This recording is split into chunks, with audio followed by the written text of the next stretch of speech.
always going to be perfect. In other words, maybe after you kicked, you don't feel comfortable and you're going to have to a little bit struggle. You don't have a chance in the street to say, hey, let's do it again. Okay? You're going to have to adapt. What your goal is here more than anything is to reach that point of reference. In other words, if something somehow was not perfect here, maybe you're close instead of nice and big. Maybe you don't feel that you have a good hand and it starts jerking or tilting you or jilting you. That's fine. Continue, and your objective is this. As soon as you got this point of reference, you will be okay. So sometimes your way up to here is not going to be by a blueprint. Fight is not a blueprint because there's two people involved. You cannot rehearse that, and you definitely can say, can you do it again? He's not going to do it again. His objective is to hurt you. And sometimes it's going to be not as planned. Therefore, your goal is to get here, no matter what.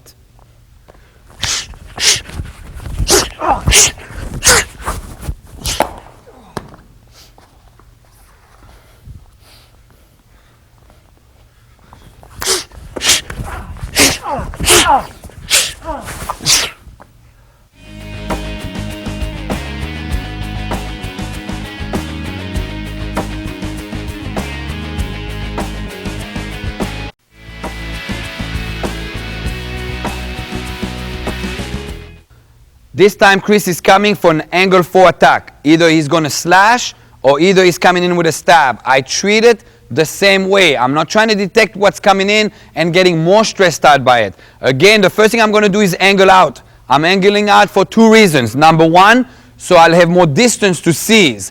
Number 2, so I'm not a stationary target and I get him somehow a little bit off focus. As I angle out, I'm going to seize the knife. Again, positive, negative. Not this way, definitely not this way. Positive, negative. From here, I'm going to short circuit him by kicking him in the groin. Same technique applies here. I'm going to jilt and pull into a kick. Don't kick and defensively wise he yanks back and you'll be off balance again. So you pull and kick to short circuit him. From here comes my transaction into the point of reference. Again. 1, kick, point of reference. Now as soon as you got him in a point of reference, again, on this side, attack. As soon as you got him in that point of reference, again, now you can go to work. Remember to have it tight to your body. Tight to your body. Make sure that it's a positive, negative, and your hand is on the armpit so you can control that it doesn't switch the blade over. From here I go to work. 1, 2, 3, and it puts me right into one of my objectives.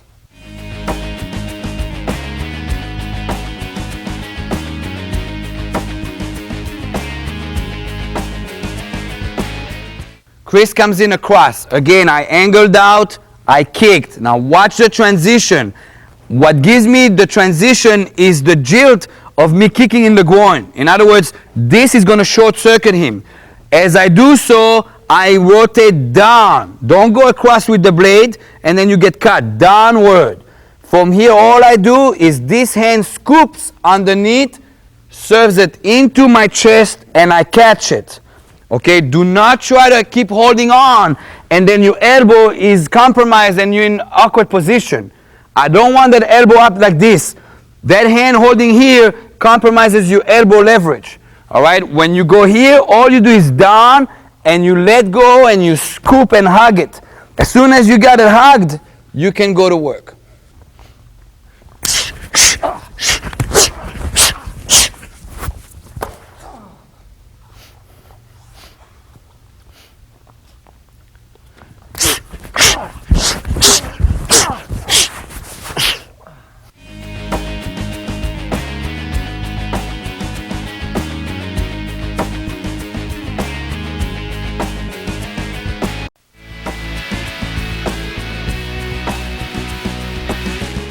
This time I'm going to deal with the overhead. In other words, the angle is coming right from above me, what is usually called an ice pick. On this one, I'm going to have 2 tactics. I'm going to have the outside tactic and the inside tactic. In other words, I'm going to have the one that when I see it coming and I can move. Sometimes because of the nature of the technique, he's already going to be on top of you, and you're going to need a block to enter into your engagement. All right, I'm going to take you through the first tactic first. As he comes in, I'm going to move to 11 o'clock. Me moving to 11 o'clock is my defense because I am getting out of the line of travel. On this one, I'm going to shoot my hands up as a precaution.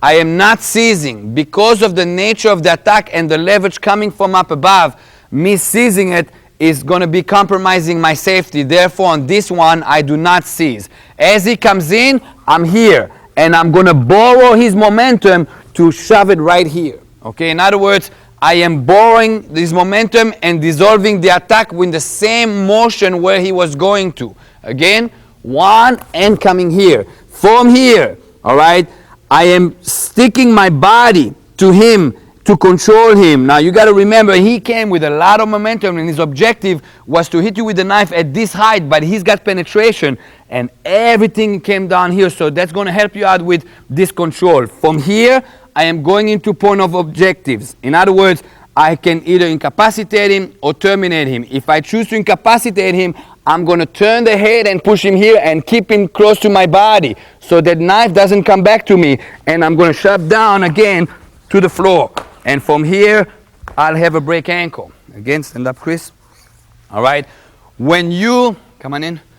When you do the takedown, remember to push with your body and shove down here and driving straight down. From here again, you can choose which ankle you're going to attack. Or, of course, you can terminate him. In other words, he comes in, you got our line of fire when here. From here, one and schlock out.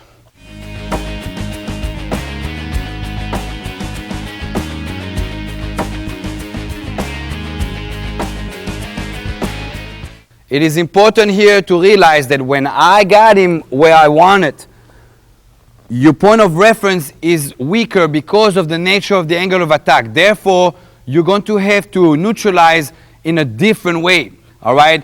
When you're going for the takedown to break his ankle, remember to first push up. When you push the chin up, most people will try to resist going backward here. That's going to short circuit him. Instead of start thinking, switching the hand with the knife or do something with the knife. In other words, when I'm here, he's going to try to push there. That will give you that you can take for the takedown or, so to speak, for the termination. Remember to slide up and don't reach out, he's going to bite you. Slide up. Now as he resists, you take that and borrow it for the schlock.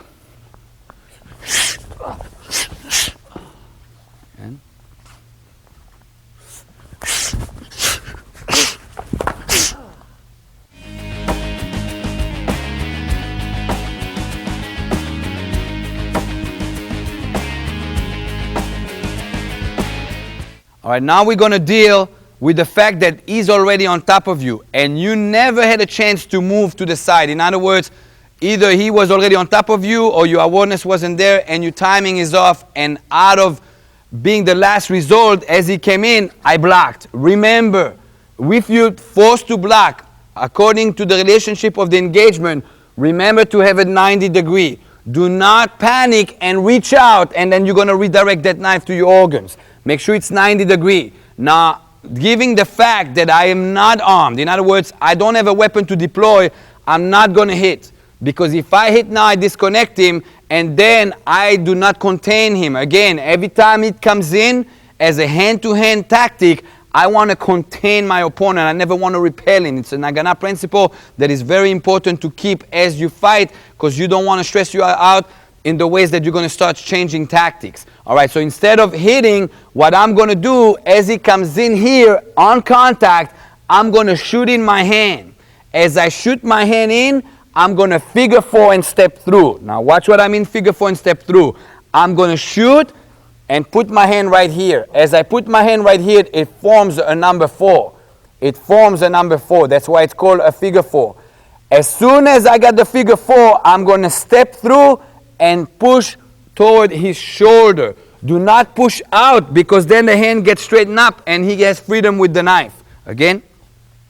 So I'm here. I did this out of instinct. I shoot in figure 4. I'm going to push this way and step through. As I step through, I'm going to rip shoulder and take him down. Again. 1, shoot, step through, rip it, incapacitate him and take him down. On this one, because of the nature of the attack and it was a last resort and I have a figure 4, I only have an incapacitation. I don't want to let go and try to fish for his head while the knife is right there. In other words, here I am definitely going for the incapacitation of ripping his shoulder out completely and tearing all the tendons. It is important that you don't reach out and do it here, then it's strength against strength, and you're still in the line of that hand as a struggle. I'm going to step through and just rip and take him down, incapacitate him in the process. All right. As Chris comes in, remember to maintain the 90 degree. As you shoot in, you're going to form the figure 4 by grabbing your own arm. Right now you got the 4. Remember to push towards his shoulder as you enter. If you're going to push this way, it's going to straighten him up and he's got something to fight with. I'm going towards his joint. As I do so, I step in and I rip. Okay, in reality, you just rip through.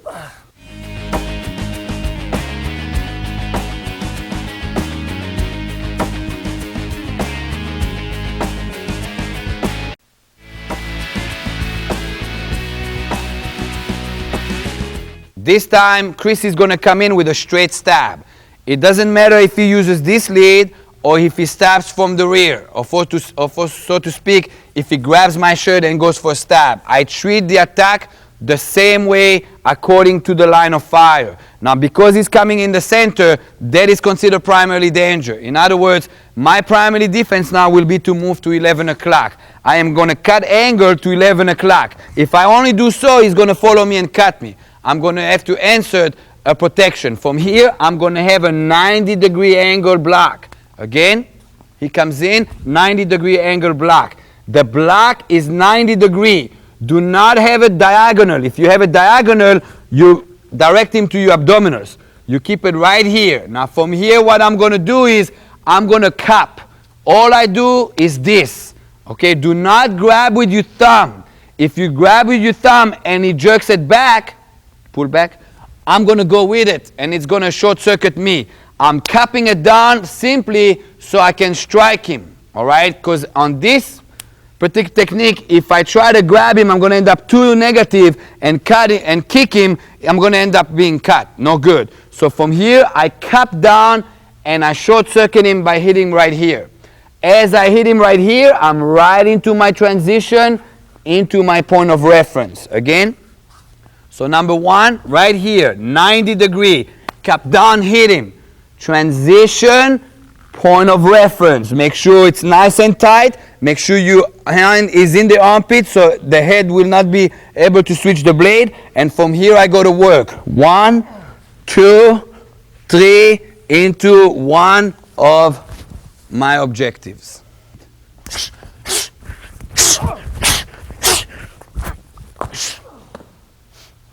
Again.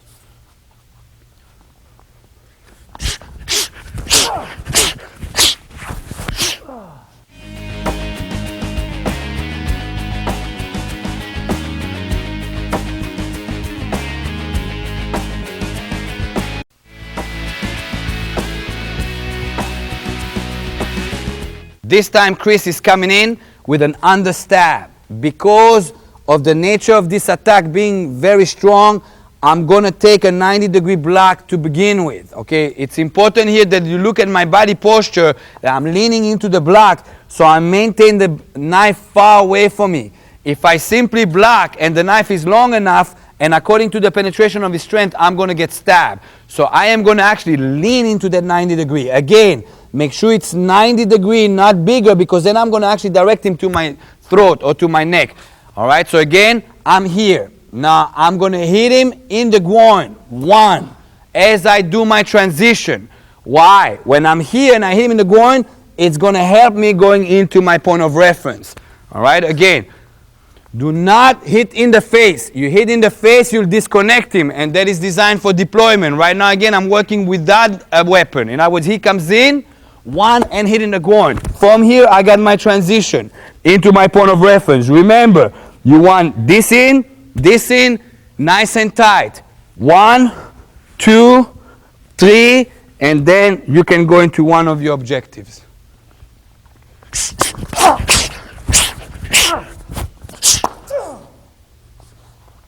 Again.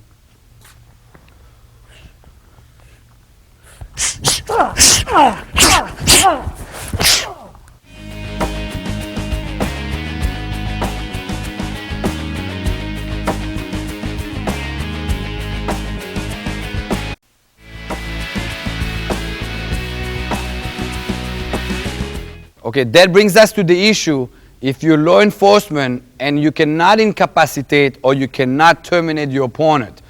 As a guideline in the Agana system, we do not like to disarm. However, if your job description dictates that you do have to do a disarm, it will be done out of a takedown. In other words, if Chris came in with any of the attacks and I'm right here and I kicked and I got to my point of reference, okay, I'm not going to go here and try to do a disarm because his mentality is all on the knife to begin with. Okay, the Agana practitioner will be taught to get to the point of reference, demolish him, 1, 2, 3, and from here simply shove him down into a takedown. 1 here, strip down the knife. Okay, so if you have to disarm according to your law enforcement objectives, I want to take him down, soften him up, and strip the knife away when I am in a complete control of the situation versus me fishing for the knife. Also, it brings you also to the point of deployment. If Chris attacks me with a knife or shows the intention to attack with a knife and I'm on the job, most likely you have a firearm on you. And it's better for you to deploy and contain the scene with the firearm because it's going to keep you safe much easier. However, if the contact was already established and you already into your point of reference, from here, if you want to disarm him, do not fish for the hand. Simply take him down first, soften him up, strip him down, and the knife is in your possession.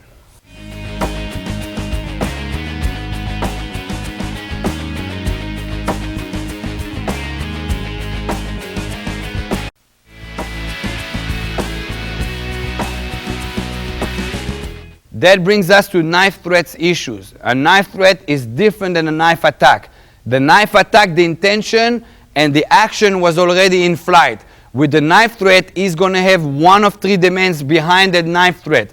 It can all be categorized in 3 categories. Number 1, possessions. Number 2, your body. Or number 3, information. Possession, it could be that he's robbing you or he's kidnapping you, abducting you for ransom.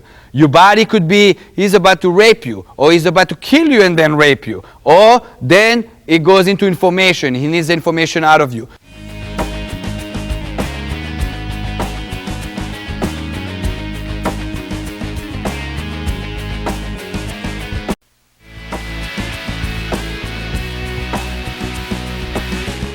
The first scenario is Carlos coming in, putting the knife right here to my throat. Again, there is a demand. If he wanted me dead, he would have cut me. And this would be irrelevant. That demand keeps me alive. The first thing I'm going to do is comply, or at least act like I'm complying. I am doing so I stress him down. His stress level goes down. He thinks he's going to get his demand. Therefore, it's not to his advantage to schlag me in my neck.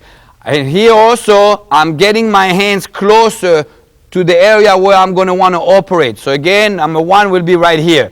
From here, I need to prevent the primary danger of this threat, which is him moving the knife 1 inch this way. As long as I can prevent that blade traveling 1 inch this way, I will be safe. If I start stressing myself out, he's going to cut me, he's going to kill me, I can't focus. I'm going to be here and I'm going to prevent that. By that, I'm going to turn my body and hit the forearm. Turning my body will disconnect the blade. Hitting the forearm will prevent him to move in that direction. In doing so, I'm going to have to seize the hand, because if I simply do this, he's going to attack somewhere else. In other words, I'm going to have to seize that. I'm coming here and I'm seizing right here. Again, I'll do it slow. Amen, whatever you want. Turn, hit, and seize. From here, I'm going to maintain the hold here. It's important that you hold him on your body and not here. If you hold here, it's easy for Carlos to come out and cut me open. So I'm coming in 1, 2. and hold him. A lot of times in training, I tell my people to try to yank out. And if they can't yank out, you got to secure properly.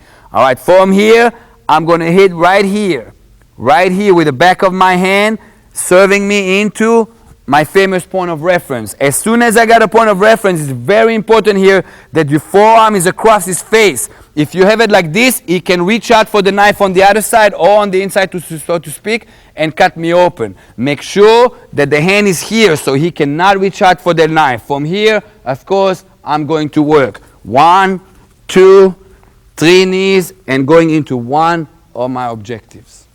When the knife is in, it's important that you put one hand in, one hand out. Don't put 2 hands out, and definitely don't put 2 hands in. You're going to need 1 hand in so you can operate.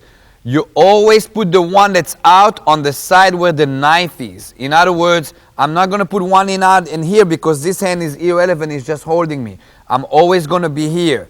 Now, if the knife is here, it's the same thing. 1 hand in, 1 hand out. Always the one out, the one that's by the knife. When you raise your hand, especially when it's this close, do not do it abruptly. Because when you do this abruptly, out of just reaction, he's going to cut you. You're going to have to just sneak your hand in, comply, tell him whatever he wants, and bring the hands right here so you can operate and work from there. Amen. Whatever you want.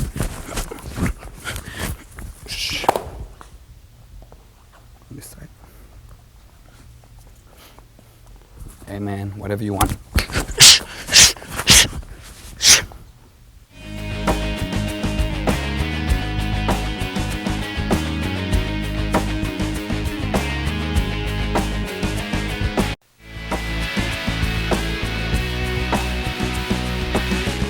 This time Carlos is coming in and putting the blade on the inside. In other words, the blade is here versus here. This will be a completely different technique because if you go here, you're actually going to help him cut. So on this one, you're going to have to go the other direction.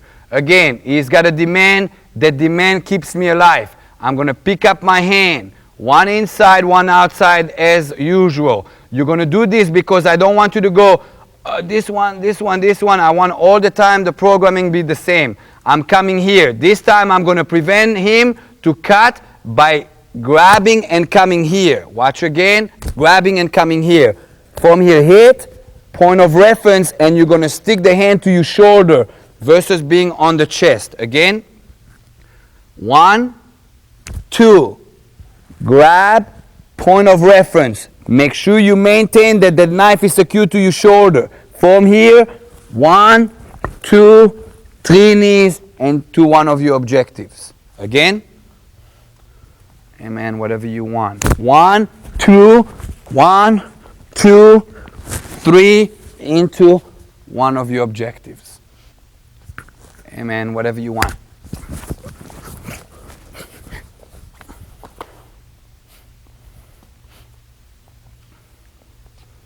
Amen. Whatever you want.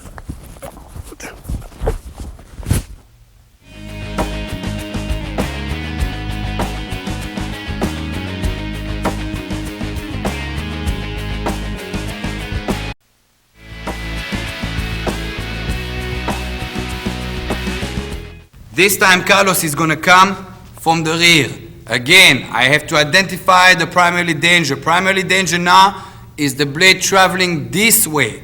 I have to prevent him traveling this way. The first thing I'm going to do again is act like I'm complying, so I'm also getting my hands closer. What I'm going to do is I'm coming here and I'm going to plug right here. As I plug right here, the knife will disconnect. Again, this will be one, whatever you want, act like you're complying. Don't look at him with the corner of the eyes, they're very provocative and he might, out of being nervous, just lock you out. You hear one and dropping. As soon as you dropped here, you're going to secure this hand, hit him in the groin right here to ring the bell. Hitting the groin. Do not let go both hands. One and secure it. From here, I'm going to raise my shoulder to find my way out. From here, if you pay attention, I can actually stab him with his own knife and I didn't even put my fingerprints on that knife. I'm coming in the rear, pick up into a chicken wing. From here, I have my objective. I can schlock him out or I can take him down and break his ankle. Again, this will be one. Amen, whatever you want. Drop here. I disconnect the knife, hit him in the groin. Up with my shoulder, find my way out right behind him. You want to stab him, fine. Coming up, make sure you grab him here so he stays erect. From here, you can schlag him out or you can take him down and break the ankle. Okay, as you come from underneath, and here it's important that you keep everything tight.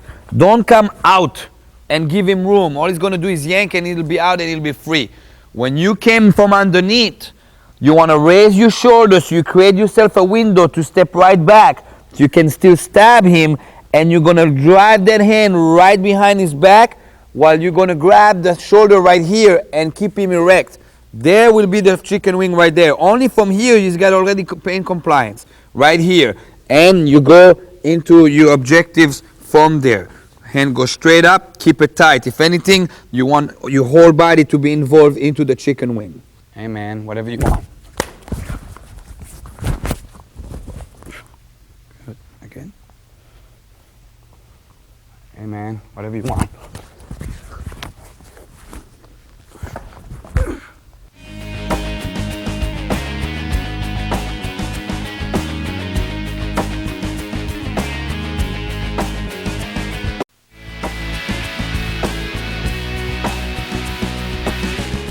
The next two tapes are going to cover Israeli tactical knife fighting. Israeli tactical knife fighting is probably the specialty of the house of the Hagana system. Before I get into the technical parts of it, techniques, how we use the knives, I want to introduce you to why Israeli tactical knife fighting is such a specialty of the house. We believe that without you being able to use a knife as a weapon, all your self-defense techniques will be incomplete in the sense of this is a new era. This is modern combat. There is knives out there. A lot of times you're going to have to use those weapons to defend yourself. There are lots of people say, I don't want to carry a knife because I just don't like it. You're going to have to carry a knife to equalize your weapon. The knife is the greatest equalizer in hand-to-hand combat in the sense of as soon as a knife is in your hand, it doesn't matter how big he is. It doesn't matter how strong he is. The knife will equalize that instantly.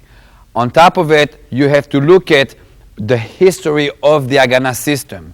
The Hagana system pulls out of 4 systems, 2 civilian martial arts and 2 Israeli IDF military tactics, Kapap and Lotar. In both those systems, the knife is a prevalent, strong weapon. In other words, it is a big part of the culture in the Middle East.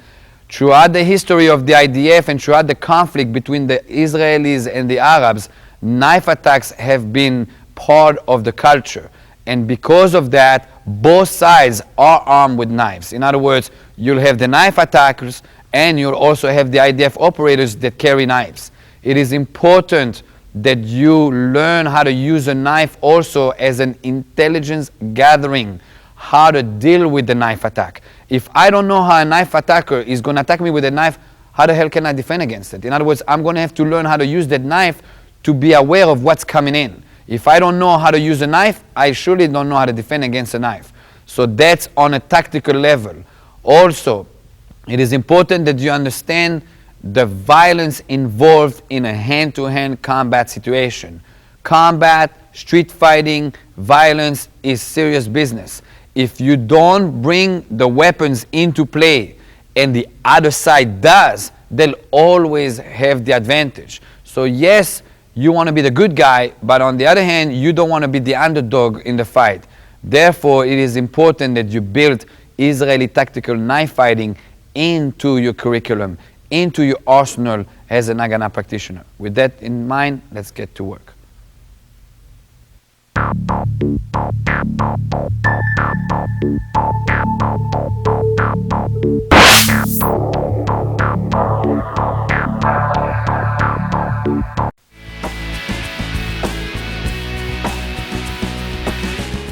This tape is going to deal with gun threats. Before I get into the technical aspect, I have to introduce you to concepts and principles of firearms and also strategies done with the firearms. This tape deals with gun threats. If somebody wants to shoot you, they will do it from a distance, and all these techniques are irrelevant. I cannot teach you to catch a bullet with your teeth. It's impossible. In other words, the only reason why you're staying alive is because it is a gun threat, not a gun attack. If he wants to shoot you, he will do it from a distance, and all these techniques in this step is irrelevant. When a person pulls a gun at you and threats you, there are three objectives that he is going to have, and they all fall in one of those three categories. Number one,